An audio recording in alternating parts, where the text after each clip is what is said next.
أعوذ بالله من الشيطان الرجيم. بسم الله الرحمن الرحيم.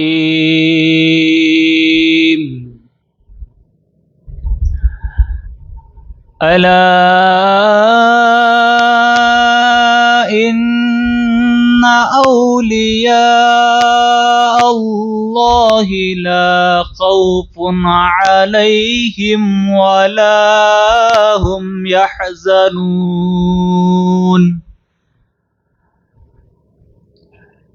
الذين آمنوا وكانوا يتقون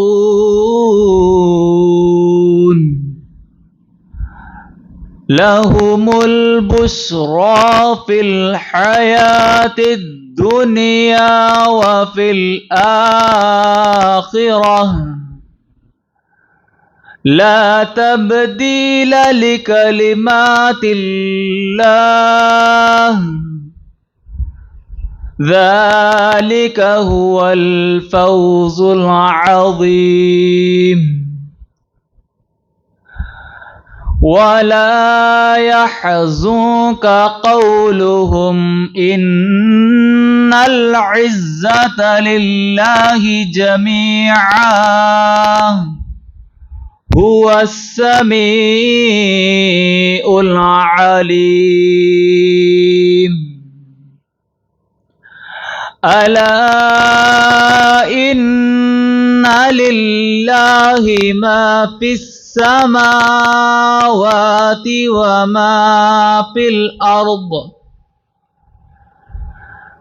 ولا يتبع الذين يدعون من دون الله شركاء وما يتبع الذين يدعون من دون الله شركاء إن يتبعون إلا الظن وإن هم إلا تخرصون. آمنت بالله صدق الله العظيم.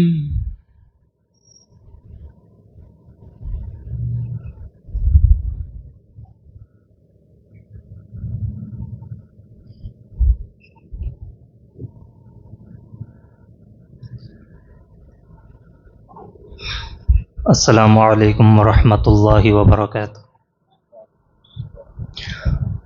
صلی اللہ علیک یا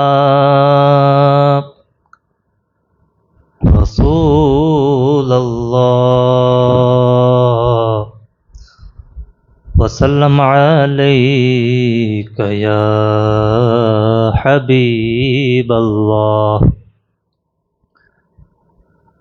کیا لکھوں عز و علائے غوث پاک، کیا لکھوں عز و علائے غوث پاک، ہو نہیں سکتی ثنائے غوث پاک، ہو نہیں سکتی ثنائے غوث پاک. شاہ کر دے چور کو ایک آن میں، شاہ کر دے چور کو ایک آن میں، میں فدا تجھ پر عطائے غوث پاک، میں فدا تجھ پر عطائے غوث پاک. اس کے قدموں میں صلاتی سر جھکائیں، اس کے قدموں میں صلاتی سر جھکائیں،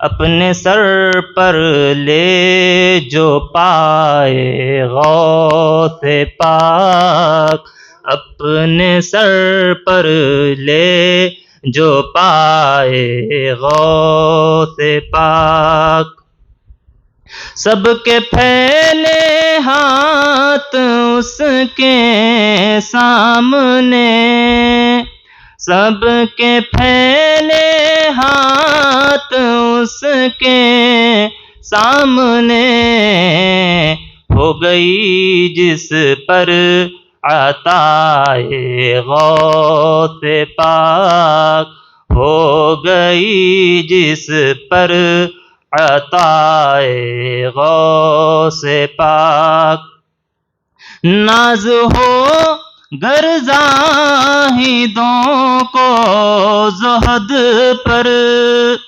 ناز ہو گر زاہدوں کو زہد پر، ہم کو کافی ہے دعائے غوث پاک، ہم کو کافی ہے دعائے غوث پاک، پوچھتے کیا ہو فرشتوں قبر میں، پوچھتے کیا ہو فرشتوں قبر میں، مجھ کو کہتے ہیں گدائے غوث پاک، ہم کو کہتے ہیں گدائے غوث پاک، کیوں نہ ہو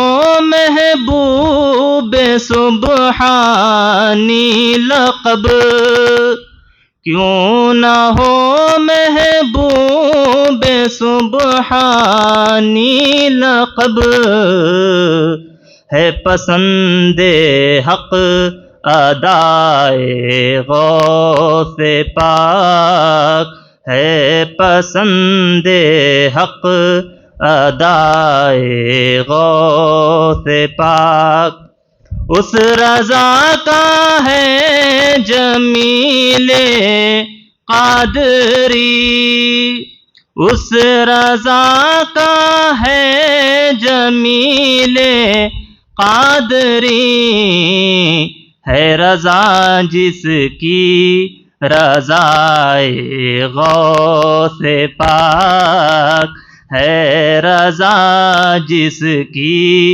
رضائے غوث پاک، کیا لکھوں عز و علائے غوث پاک، ہو نہیں سکتی ثنائے غوث پاک۔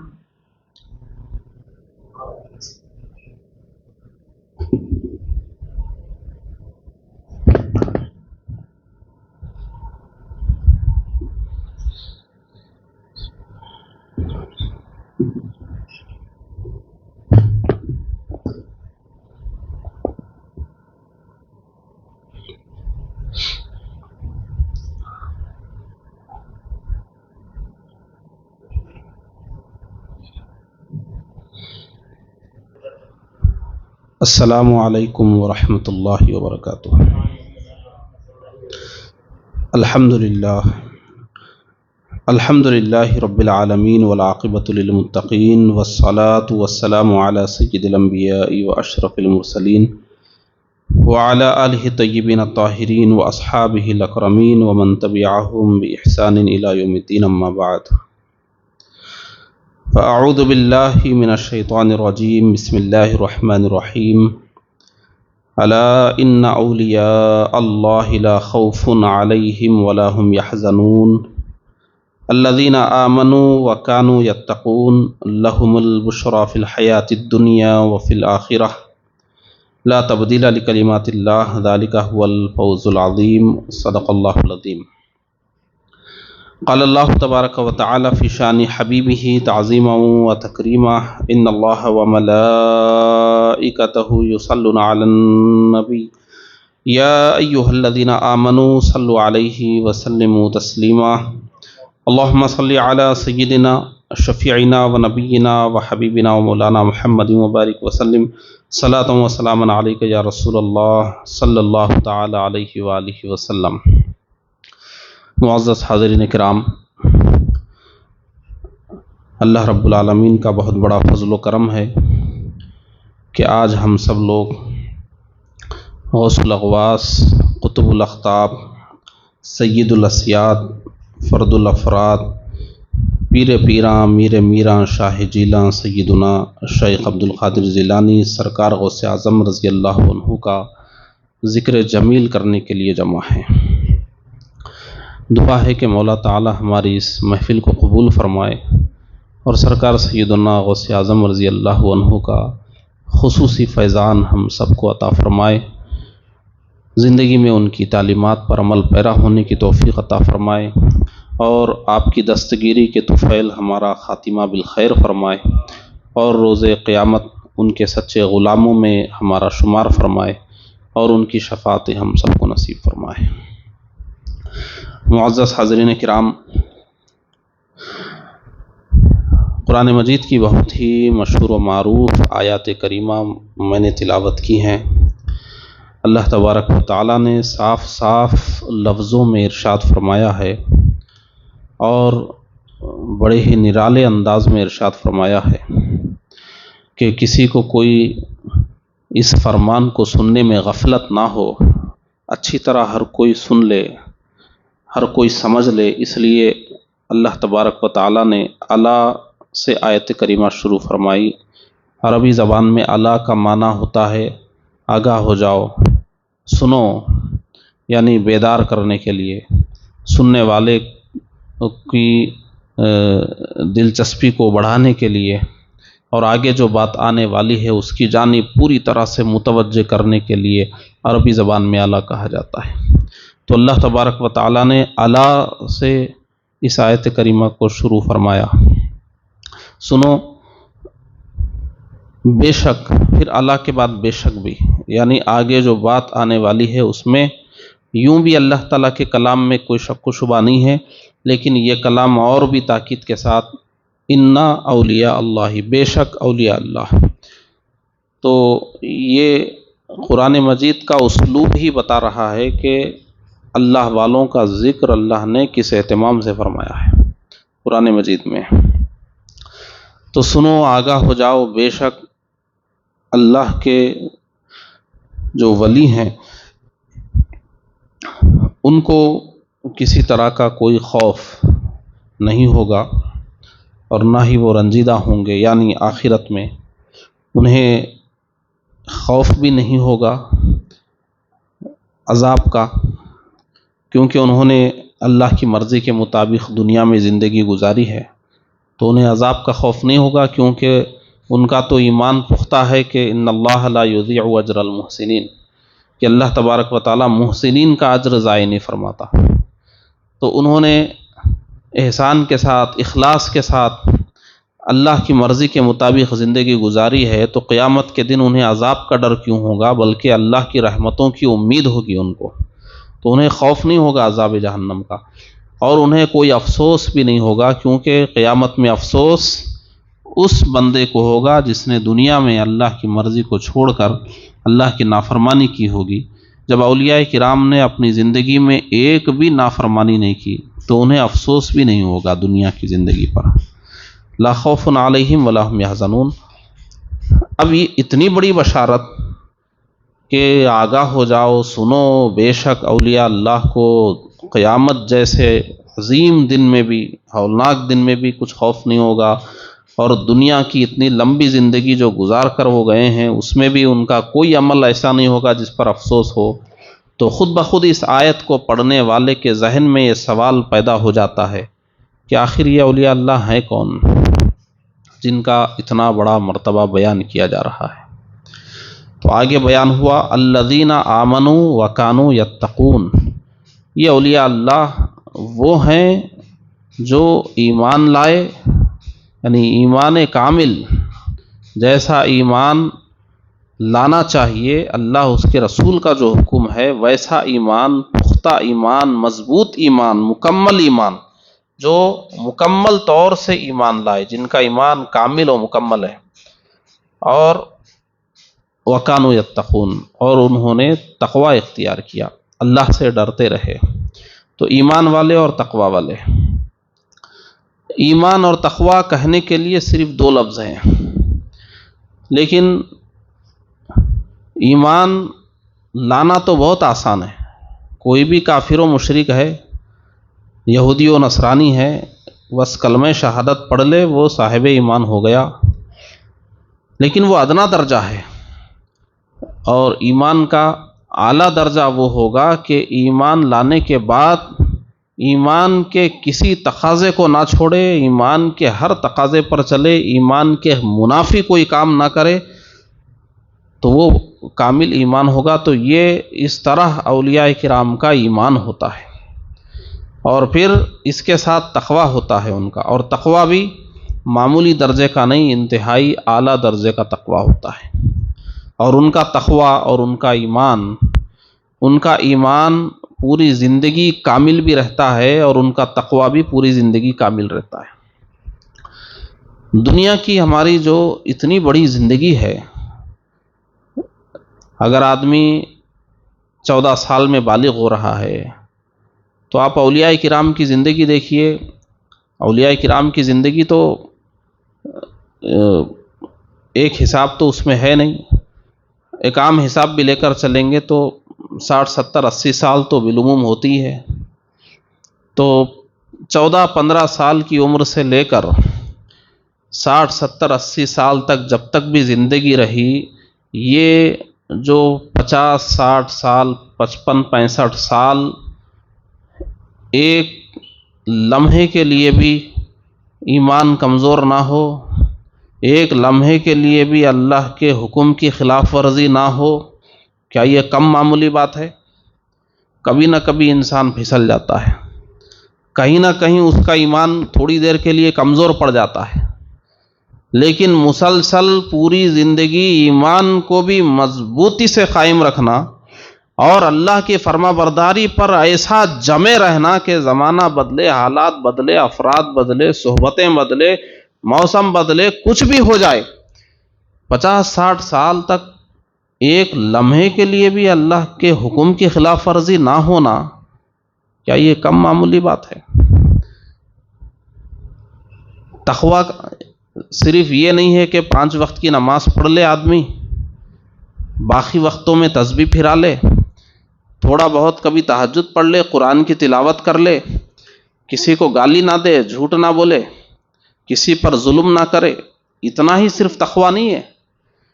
تقوی کا مطلب ہوتا ہے دل سے ہونے والے گناہوں سے بھی بچنا، زبان سے ہونے والے گناہوں سے بھی بچنا، اعضاء سے ہونے والے گناہوں سے بھی بچنا۔ انسان اعضاء کے گناہوں سے بچ بھی جائے، مواقع نہ ملنے کی وجہ سے، کوئی ضروری نہیں کہ زبان کے گناہوں سے بچ جائے، زبان کے بھی گناہوں سے بچ گیا، کوئی ضروری نہیں کہ دل کے گناہوں سے بچ جائے۔ دل کے گناہ تو اتنے آسان ہے، تکبر ہے، حسد ہے، بغض و کینہ ہے، خود پسندی ہے، ریاکاری ہے، کتنے دل کے برے صفات ہیں۔ پہلے تو انسان کو اس کی معرفت چاہیے کہ دل کے گناہ ہے کیا۔ کتنے لوگ تو اپنے آپ کو نیک سمجھتے ہیں لیکن دل کے کئی گناہوں میں مبتلا ہیں۔ تو پہلے تو یہ معلوم ہونا چاہیے کہ دل کے برے صفات ہوتے کیا ہیں۔ اولیاء اللہ نے تو یہاں تک فرمایا ہے کہ اگر لوگوں کے سامنے اگر کوئی عاجزی کی بات کرتا ہے تو وہ بھی ٹھیک نہیں ہے، وہ دل کے کسی بری صفت کی۔ اگر میں آپ سے کہوں کہ آپ کی جوتیاں میری سر پر، تو یہ بھی ایک ریاکاری ہوگی ایک طرح سے۔ آپ کی الگ الگ فردن فردن آپ کی جوتی میں نہیں رکھوں گا اپنے سر پہ، اور بول بھی رہا ہوں، رکھنے کو تیار نہیں ہوں گا، تو بھری مجلس میں انکساری کے جملے بولنے کو بھی اولیاء کرام بعض بری صفات کی طرف اس کو بتاتے ہیں کہ یہ اس کا اشارہ کرتا ہے۔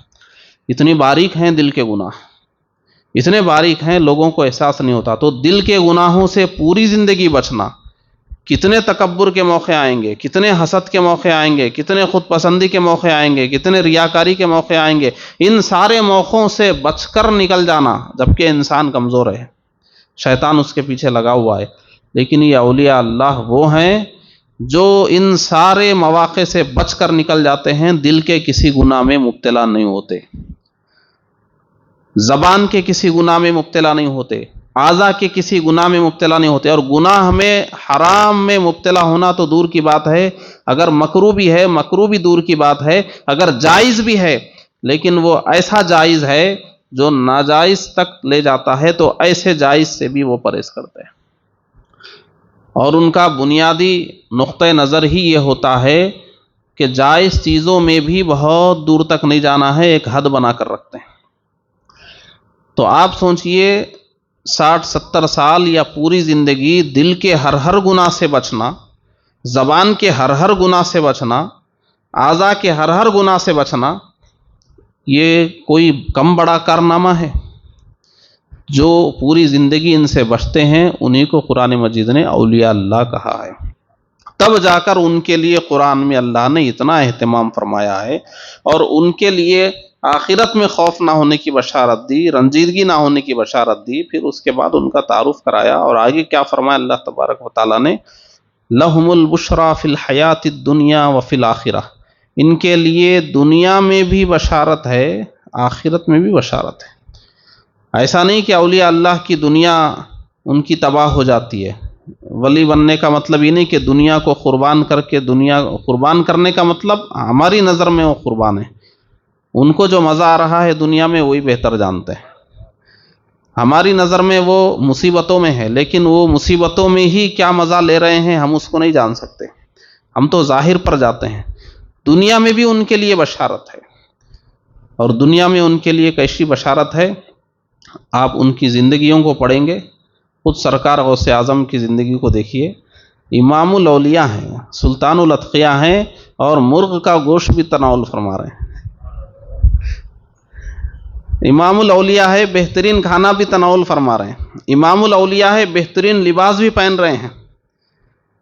آپ سوچئے اولیاء کی امامت کے ساتھ ساتھ گوشت بھی کھانا ہو، اچھے کپڑے بھی پہننا ہو، اولیاء کرام کی امامت کے ساتھ ساتھ، تو یہ اسی کا جلوہ ہی ہے لہم البشریٰ فی الحیات الدنیا، کہ دنیا میں بھی ان کے لیے بشارت ہے۔ دیکھیے سرکار غوث اعظم کی زندگی کو۔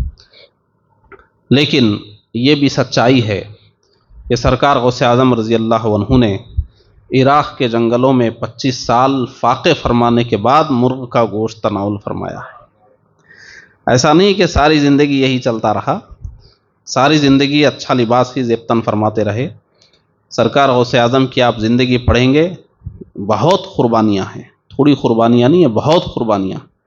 اور اگر سب سے بڑی قربانی اگر آپ جس کو سمجھ سکتے ہیں کہ واقعتاً یہ قربانی ہے، تو وہ یہ قربانی ہے جو 17 سال کی عمر میں اپنی والدہ ماجدہ سے جدا ہو کر دین کی خاطر چلے گئے، اور ان کی والدہ نے یہ الفاظ ادا کیے کہ بیٹا آپ قیامت میں ملیں گے۔ یہ ان کا ایمان تھا، وہ ماں کا بھی ایمان اتنا مضبوط تھا، اس بیٹے کا بھی ایمان اتنا مضبوط تھا۔ یہ اولیاء کرام لہم البشریٰ فی الحیات الدنیا وفی الآخرہ، دنیا میں بھی ان کے لیے بشارت ہے اور آخرت میں بھی ان کے لیے بشارت ہے۔ اس کا مطلب یہ ہوا کہ دنیا بھی چاہیے اور آخرت بھی چاہیے، تو پھر وہ اولیاء کرام کو ہی ملتی ہے۔ انہیں دنیا بھی مل جاتی ہے اور دنیا کو لیتے بھی ہیں، اور دنیا لینے کی وجہ سے ان کی آخرت بھی برباد نہیں ہوتی۔ تو دنیا میں بھی وہ لطف کی زندگی گزارتے ہیں، اور آخرت میں بھی وہ بہترین زندگی ان کے لیے کہی گئی۔ اس موقع پر آپ دو اولیاء کرام کے اس واقعے کو بھی یاد کر سکتے ہیں جس میں ایک ولی نے اپنے خادم کو کھانا دے کر بھیجا تھا کہ ندی کے اس پار ایک اور بندہ خدا ہے، ان کو جا کر یہ کھانا دے دو، اور ان سے کہو کہ یہ کھانا اس بندے نے بھیجا ہے جو کبھی بیوی کے پاس نہیں گئے، جبکہ وہ صاحب اولاد تھے۔ تو یہ پریشان ہو گئے کہ صاحب اولاد ہیں، یہ بول رہے ہیں کہ اس بندے کی طرف سے آیا ہے جو بیوی کے پاس نہیں گئے، اور وہ لے گئے۔ تو انہوں نے کھانا تناول کرنے کے بعد وہ برتن واپس کیے اور کہے کہ جاؤ یہ برتن واپس دے دو، اور کہو اس نے دیے ہیں جس نے کبھی کھانا ہی نہیں کھایا زندگی میں۔ تو انہوں نے سوچا کہ یہ کہہ رہے ہیں بیوی کے پاس نہیں گئے، جبکہ صاحب اولاد ہیں، یہ کہہ رہے ہیں کھانا نہیں کھایا، میرے سامنے کھانا کھائے ہیں۔ تو ان کو بتایا گیا کہ اولیاء کرام کا کھانا پینا، حتیٰ کہ بیوی کے پاس جانا، دنیا کی کوئی بھی نعمت لینا ان کی لذت کے لیے نہیں ہوتا، وہ صرف اللہ کے حکم کی پابندی کے لیے، یا رسول اللہ صلی اللہ علیہ وسلم کی سنت ادا کرنے کے لیے، یا اللہ نے جو دنیا میں عالم اسباب میں جینے کا طریقہ بنایا ہے اس نظام قدرت کے تحت چلنے کے لیے، صرف اللہ ہی کی رضا کے لیے وہ لوگ یہ سب کام کرتے ہیں۔ تو دنیا بھی ان کو ملتی ہے اور وہ دنیا ان کا درجہ اور بڑھا دیتی ہے، کھانا بھی کھائیں اور درجہ بھی بلند ہو، نعمتوں کا مزہ بھی لیں اور درجہ بھی بلند ہو، یہ اللہ والوں کے لیے ہو سکتا ہے۔ تو اسی لیے فرمایا گیا لہم البشریٰ فی الحیات الدنیا و فی الآخرہ۔ اور اس کے بعد اتنی بڑی بشارت کہ آخرت میں خوف بھی نہیں ہوگا، رنجیدہ بھی نہیں ہوں گے، وہ ایمان والے بھی ہیں، تقوی والے بھی ہیں، ان کے لیے دنیا میں بھی بشارت ہے، آخرت میں بھی بشارت ہے۔ یہ سب باتیں اتنی سچی ہیں کہ لا تبدیل لکلمات اللہ، یہ اللہ کے کلمات ہیں، ان میں کوئی تبدیلی ہونے والی نہیں، یہ منسوخ ہونے والی آیتیں نہیں ہیں۔ یہ آیتیں منسوخ، کوئی نہیں بول سکتا کہ یہ تو آیت منسوخ ہے، اولیاء اللہ کی فضیلت کی آیت کوئی نہیں کہہ سکتا۔ اللہ نے فرمایا یہ وہ کلمات ہیں جن میں تبدیلی نہیں، لا تبدیل لکلمات اللہ۔ پھر آخر میں کیا فرمایا گیا؟ یہی سب سے بڑی کامیابی ہے۔ تو سب سے بڑی کامیابی اولیاء اللہ کے لیے قرآن مجید میں اللہ نے بیان فرمائی۔ یہ اولیاء کرام ہیں۔ آج اگر کوئی قرب قیامت کے اس دور میں بھی اگر سیدھے راستے پر چل سکتا ہے تو وہی چل سکتا ہے جو اپنی زندگی میں اولیاء کرام کی زندگی کو لے کر چلے گا، اولیاء کرام سے وابستہ رہے گا، اولیاء کرام کی تعلیمات کو جاننے کی کوشش کرے گا۔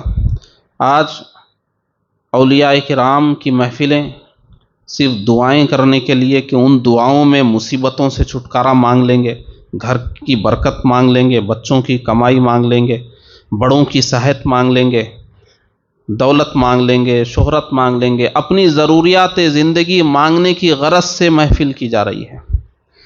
اور اللہ والوں کی بارگاہ میں بھی ہم جا رہے ہیں تو یہی دعائیں کرنے کے لیے کہ یہی سب دنیا مانگنے کے لیے۔ لیکن اللہ والوں کے بارگاہوں پر بھی جانے کا مقصد آخرت کی یاد ہونی چاہیے، اور اللہ والوں کے ایام منانے کا بھی مقصد ان کی تعلیمات کو جاننا اور اس پر عمل کرنا چاہیے۔ یاد رکھیے، کسی بھی ولی اللہ سے آپ اگر اپنا رشتہ مضبوط کرنا چاہتے ہیں تو اس کا نسخہ یہ نہیں ہے کہ ان کے مزار کے پاس آپ بیٹھے رہیں گے تو آپ کا رشتہ مضبوط ہو جائے گا۔ وہ بیٹھے رہنے میں بھی ضرور آپ کا رشتہ قائم ہوگا، لیکن اگر مضبوط رشتہ کسی ولی اللہ سے قائم کرنا ہے تو اس کا سب سے بڑا ذریعہ ان کی تعلیمات پر عمل کریے، ان کے مشن کو آگے بڑھائیے، وہ جیسی زندگی گزارنے کے لیے ہدایت دے کر گئے ہیں دنیا والوں کو، ویسی زندگی گزاریں گے۔ اولیاء کرام آپ دیکھ لیجئے، آج بھی بہت سارے اولیاء کرام روئے زمین پر ہیں لیکن وہ چھپے ہوئے ہیں۔ اگر آج دنیا کو معلوم ہو جائے کہ یہ ولی اللہ ہیں، سیدھے ان کے پاس بھیڑ لگا دیں گے، میرے بچے کی نوکری کے لیے دعا کریے، میری بچی کی شادی کے لیے دعا کریے، میری دکان چلنے کے لیے دعا کیجیے، میرے امی کی صحت کے لیے دعا کیجیے، میرے مشن کی تکمیل کے لیے دعا کیجیے، مجھے گھر بنانا ہے، مجھے زمین خریدنا ہے، بچوں کی شادیاں کرنا ہے۔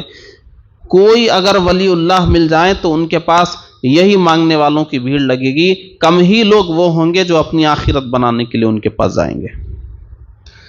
اسی لیے اولیاء کرام جب دنیا سے چلے جاتے ہیں تب عموماً دنیا والوں کو پتہ چلتا ہے ان کی زندگی کو دیکھنے کے بعد کہ یہ ولی اللہ تھے۔ آج بھی اولیاء کرام موجود ہیں۔ کچھ لوگوں کو یہ شبہ ہوتا ہے کہ اولیاء کرام آج بھی ہیں تو کوئی ہوا میں کیوں نہیں اڑ رہے ہیں، آج بھی اولیاء کرام ہیں تو کوئی ولی کیوں فلاں کو ختم نہیں کر رہے ہیں، آج بھی اگر اولیاء کرام ہیں تو کیوں وہ مسلمانوں کی غریبی دور نہیں کر رہے ہیں، ان کو ڈالر وولر نکال کے کیوں نہیں دے رہے ہیں؟ آج بھی ولی ہیں تو ایسا کیوں نہیں ہو رہا ہے، ویسا کیوں نہیں ہو رہا ہے؟ بغداد میں جب مسلمانوں کا خون بہ رہا تھا نالیوں میں، تب بھی اولیاء کرام زندہ تھے۔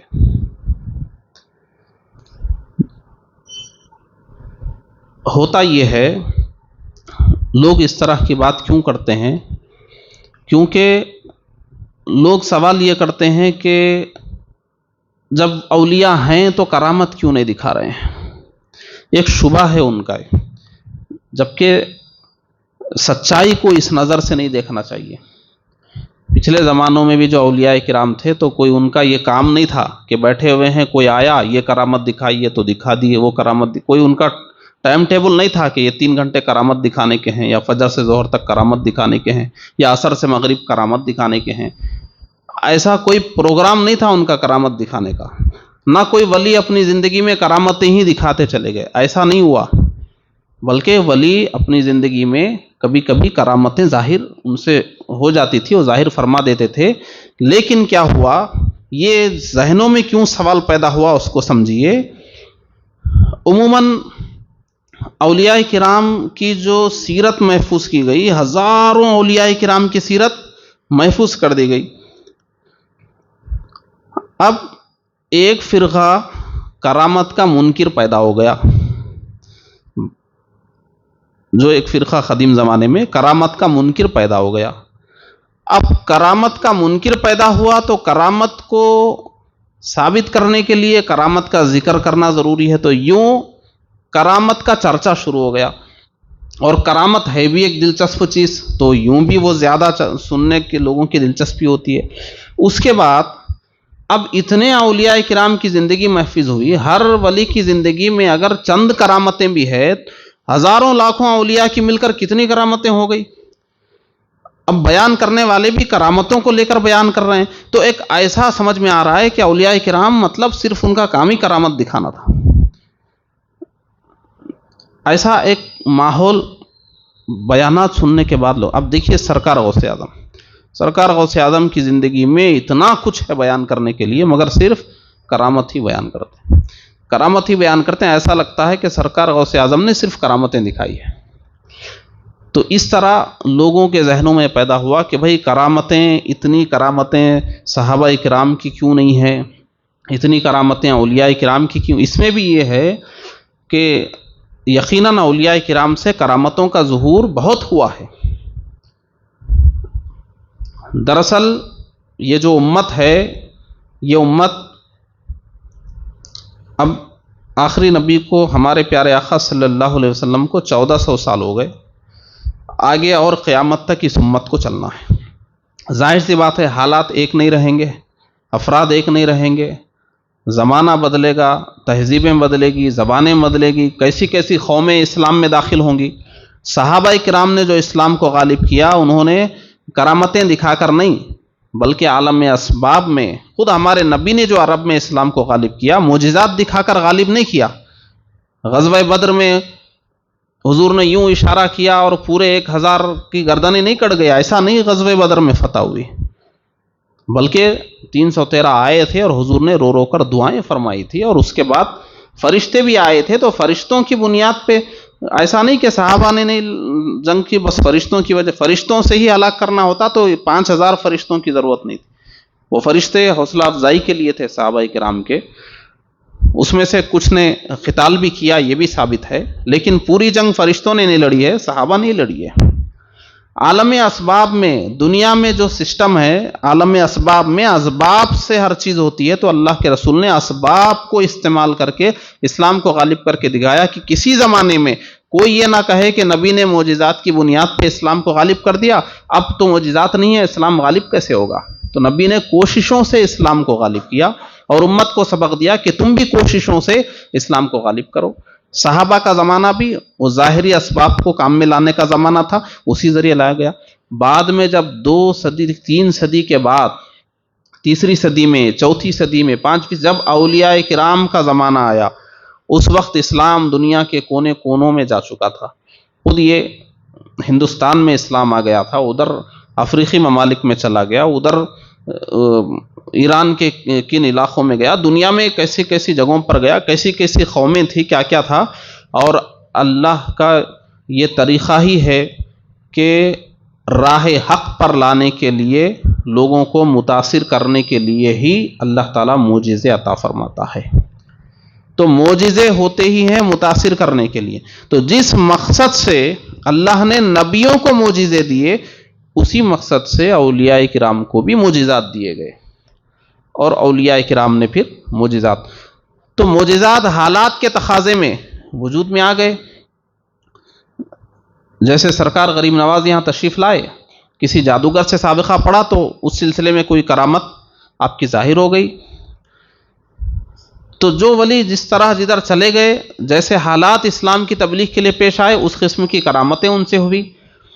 اور ایسا نہیں ہے کہ وہ پوری زندگی کرامتیں ہی دکھاتے رہے.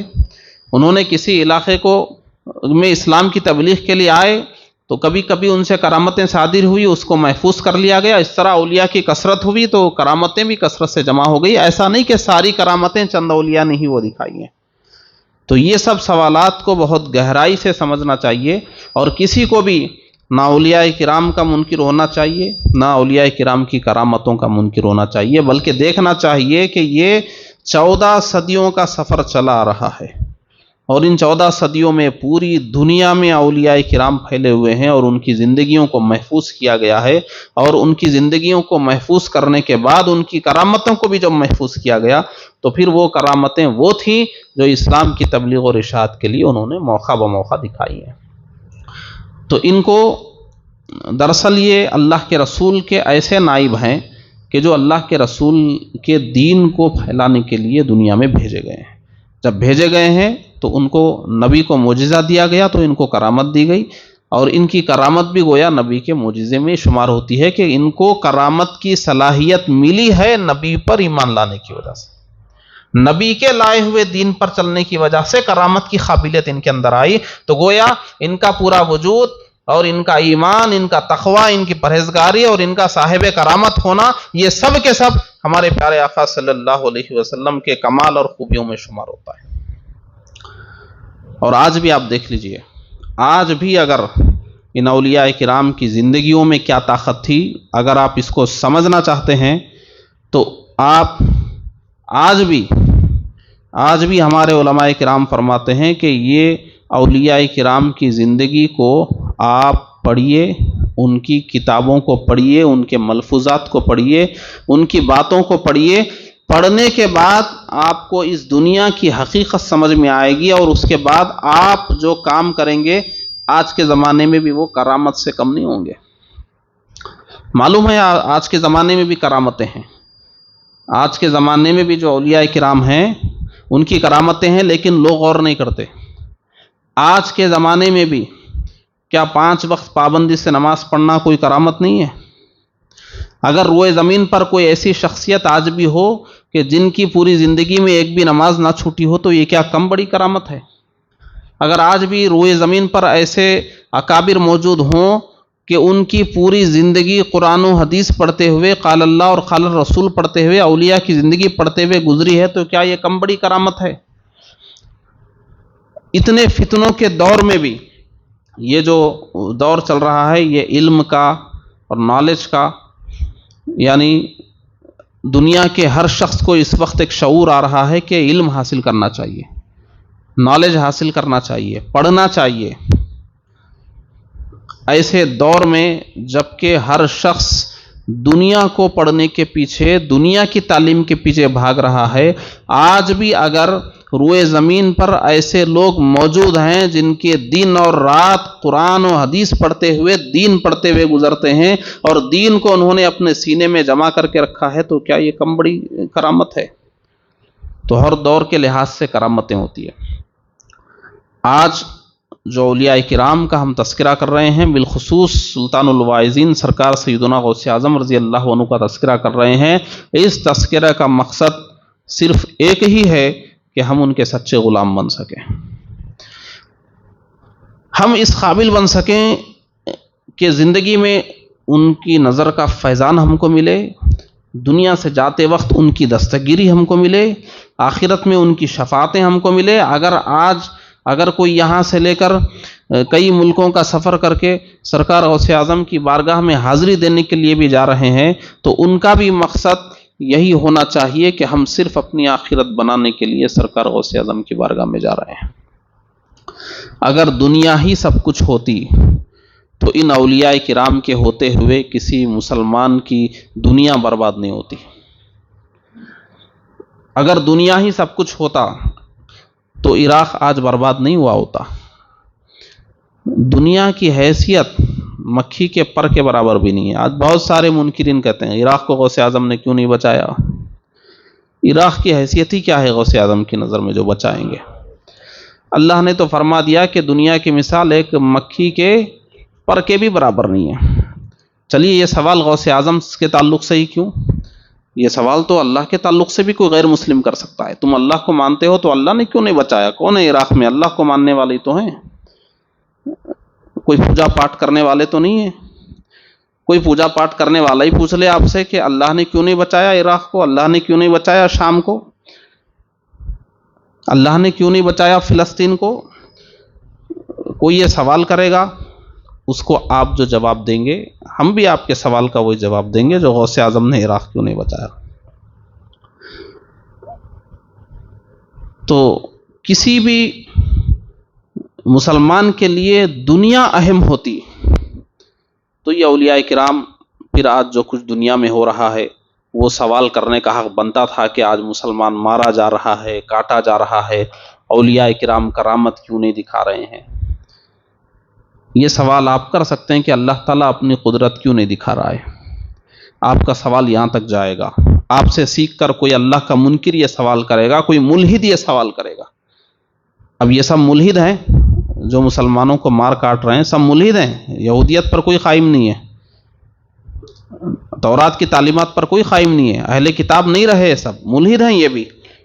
یہی ملحدین اگر پوچھ لیں تو مسلمان کے پاس کیا جواب ہے؟ اس لیے اگر کوئی آج کے زمانے میں اولیاء کرام کا منکر ہوا ہے، کرامتوں کا منکر ہوا ہے، تو صرف جذباتی جملوں کی وجہ سے، صرف کم علمی کی وجہ سے، صرف گہری سوچ نہ ہونے کی وجہ سے اور دین کے لیے وقت نہ ہونے کی وجہ سے۔ ہم بہت خوش قسمت ہیں کہ ہم سرکار غوث اعظم کے چاہنے والے، اولیاء کرام کے چاہنے والے، ان کی بارگاہوں میں خراج عقیدت پیش کرنے والے، ان کے ذکر کی محفلیں سجانے والے، ان کے لیے نظر و نیاز کرنے والے، اور ان سے ہم امیدیں رکھنے والے کہ وہ ہماری دنیا میں بھی دستگیری فرمائیں گے، آخرت میں بھی دستگیری فرمائیں گے، اور اس امید کے ساتھ ہم ان کے یہ تذکرے کرتے ہیں۔